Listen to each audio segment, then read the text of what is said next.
The rise in the number of infected cases today and in recent days is a concern for all of us in the task force, and I'm sure it is also a big concern for many Singaporeans. As you have heard, most of these cases are imported ones, and the majority are Singaporeans and residents coming back from overseas. We've said this before. And fortunately, we have been able to pick them up early, some even right at the airport, some shortly after they come home and they see a doctor. And we know that these cases have not gone on to spread to other people. But we cannot afford to take further risk if the number of these imported cases continue to rise. And that's why we are imposing additional border controls and travel restrictions today. For outgoing travelers, we are raising the advisory from defer non-essential travel to defer all travel. For incoming travelers, we have introduced a tiered system of controls recently. At the highest risk level, we have countries like China, Republic of Korea, Italy, France, Germany, and Spain, where we already disallow short-term visitors from these countries. So that remains at the highest risk.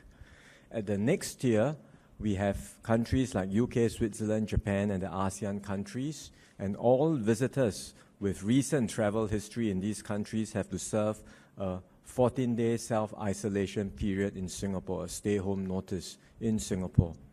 We will now broaden this requirement to all other countries in the world, which means that a Singaporean coming back from anywhere in the world effectively will have to serve a full 14-day self-isolation period.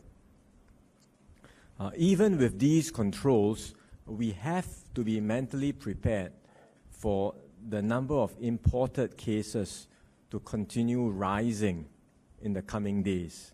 And that's simply because we already know that there are more Singaporeans wanting to come back to Singapore. At this time, there are students in Europe, in the US, there are people working overseas who are all wanting to come back during this particular critical period.